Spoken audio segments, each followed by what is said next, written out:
আসসালামু আলাইকুম। কেমন আছো আমার প্রিয় সকল বন্ধুরা? আশা করি তোমরা সকলেই অনেক অনেক ভালো আছো, আনন্দে আছো, সুস্থ আছো। আলহামদুলিল্লাহ আমিও অনেক ভালো আছি।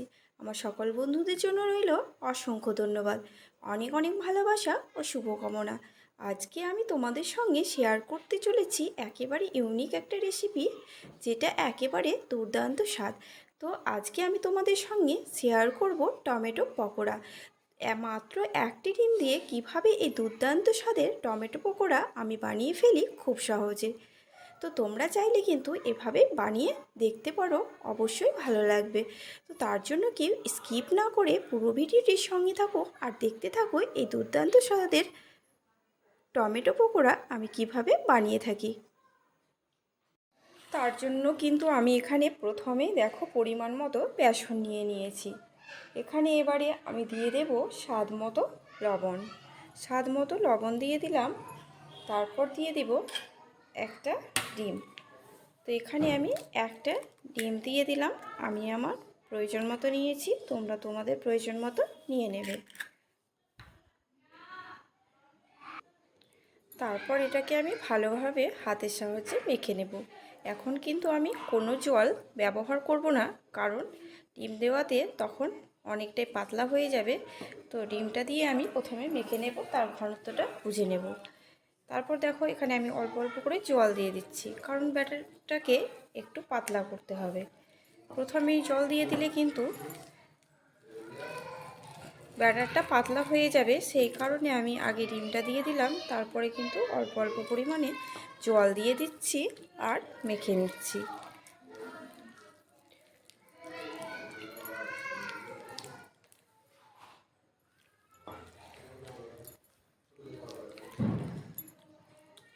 তো ব্যাটারটা দেখো কেমন পাতলা হবে, তোমাদের দেখিয়ে দিচ্ছি ঠিক কতটা পাতলা হবে। তো ব্যাটারের ঘনত্বটা কেমন হবে দেখিয়ে দিলাম। এভাবেই কিন্তু ঠিক যেমনই বেগনি বানাও সেভাবেই কিন্তু ঘনত্বটা করে নিতে হবে। তারপর এখানে আমি দিয়ে দেব একটা পেঁয়াজ নিয়েছি। পেঁয়াজটাকে আমি কুচো কুচো করে কেটে নিয়েছি। পেঁয়াজটা এর মধ্যে দিয়ে দিলাম। তারপর এখানে দিয়ে দেব কিছু ধনেপাতা কুচি। তো ধনেপাতা কুচি দিয়ে দিয়েছি। এবারে এখানে আমি দিয়ে দেব একটা কাঁচা লঙ্কা। তোমরা যারা লাল লঙ্কা গুঁড়ো লঙ্কা খেতে পছন্দ করো তারা অবশ্যই গুঁড়ো লঙ্কা দিয়ে দেবে। তো এটা ব্যাটারটা কিন্তু আমার ভালোভাবে মাখানো হয়ে গেছে। এখানে কিন্তু আমি আর কোনো মশলা ব্যবহার করব না। ডিমটা অবশ্যই অপশনাল, যারা ডিম খেতে পছন্দ করে না তারা ডিমটা বা পেঁয়াজটা বাদ দিয়ে বানিয়ে নিতে পারো। শুধুমাত্র এই ধনেপাতা কুচি আর বেসন দিয়ে কিন্তু এটা বানিয়ে নিতে পারো, তাতে করে স্বাদটা কিন্তু ভীষণই ভালো হয়। এখানে তোমরা যারা ডিমের গন্ধটা অপছন্দ করো তারা চাইলে একটুখানি গরম মশলা বা একটুখানি অন্যান্য জিরে ধনে মশলা ব্যবহার করতে পারো। এখানে আমি বিনা মশলা ছাড়াই আজকে বানাবো। আর এখানে তার পকোড়া বানানোর জন্য আমি টমেটো কেটে নিয়েছি। টমেটোটাকে ছোট ছোট সাইজে টমেটো নিয়েছি এবং স্লাইস করে গোল গোল করে কেটে নিয়েছি। দেখো এভাবে কিন্তু খুব পাতলা হবে না আর খুব মোটা হবে না, এভাবে কিন্তু ঠিক গোল গোল করে টমেটোগুলোকে কেটে নিয়েছি। টমেটোগুলোর উপরে আমি সামান্য পরিমাণে লবণ ছড়িয়ে দিয়েছি আর এটাকে 10 মিনিট রেখে দেব। তো তোমরা চাইলে এটাকে সঙ্গে সঙ্গে বানিয়ে নিতেও পারো, আবার লবণ দিয়ে 10 মিনিট রেখে দিতে পারো। আমি কিন্তু লবণ দিয়ে দিলাম আর সঙ্গে সঙ্গে এটাকে বানিয়ে নেব। পকোড়াগুলো ভাজার জন্য কড়াইয়ে তেল দিয়ে দিয়েছি আর তেলটাও কিন্তু গরম হয়ে গেছে। এবারে আমি এ বাসনের মধ্যে চুবিয়ে চুবিয়ে টমেটো পকোড়াগুলোকে দিয়ে দেব। এমনভাবে দিবে যেন ব্যালেন্সটা ঠিক থাকে, পেঁয়াজ আর ধনে পাতাগুলো যেন গায়ে লেগে থাকে। তো দেখো আমি কিন্তু পকোড়াগুলোকে একে একে দিয়ে দিচ্ছি। প্রত্যেকটাতেই কিন্তু পেঁয়াজ আর লঙ্কা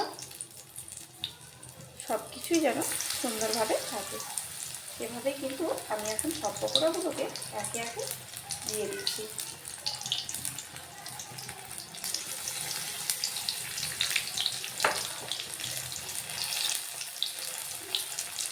পকোড়াগুলো অবশ্যই মিডিয়াম ফ্লেমে ভেজে নেবে, নয়তো ভিতরের টমেটোটা একেবারেই শক্ত হয়ে থাকবে। আর শক্ত হলেও কিন্তু অসুবিধে নেই, কারণ হচ্ছে টমেটোগুলো কিন্তু পাকা, সেই কারণে আমরা পাকা টমেটো এমনিতেই খেয়ে থাকি।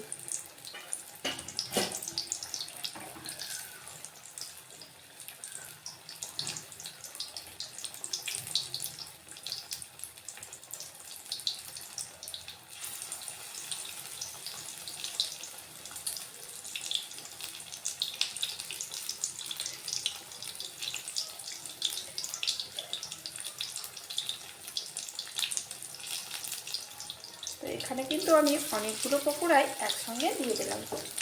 ঠিক যতটা পরিমাণে পকোড়াগুলো আমার তেলের উপরে হয়েছে ততটাই একসঙ্গে দিয়ে দিয়েছি।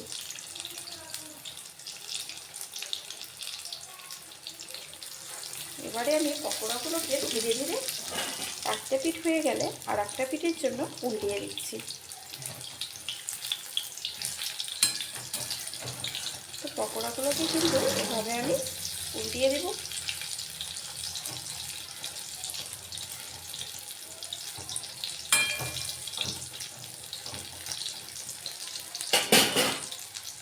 আর পকোড়াগুলোকে আমি মিডিয়াম ফ্লেমে ভেজে নেব। তো পকোড়াগুলো কিন্তু ভাজা হয়ে এসেছে। এবারে আমি পকোড়াগুলোকে তুলে নেব। এটা খুব বেশি ডিপ ফ্রাই করার কোনো দরকার নেই, এভাবেই কিন্তু হালকা ব্রাউন ব্রাউন করে তুলে নিলে হবে। বা এইভাবে সাদা সাদা থাকলে খেতে কিন্তু ভীষণই ভালো লাগবে। তো একে একে এখন আমি পকোড়াগুলোকে তুলে নেব।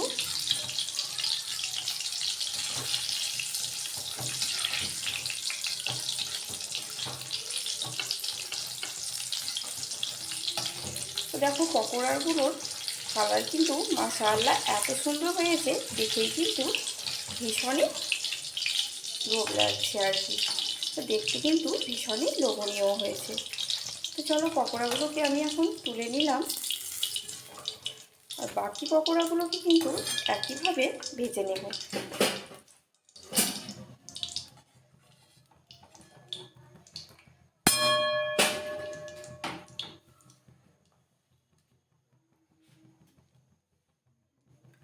তো বাকি পকোড়াগুলোকে একইভাবে কিন্তু সব পকোড়াগুলোকে দিয়ে দেব।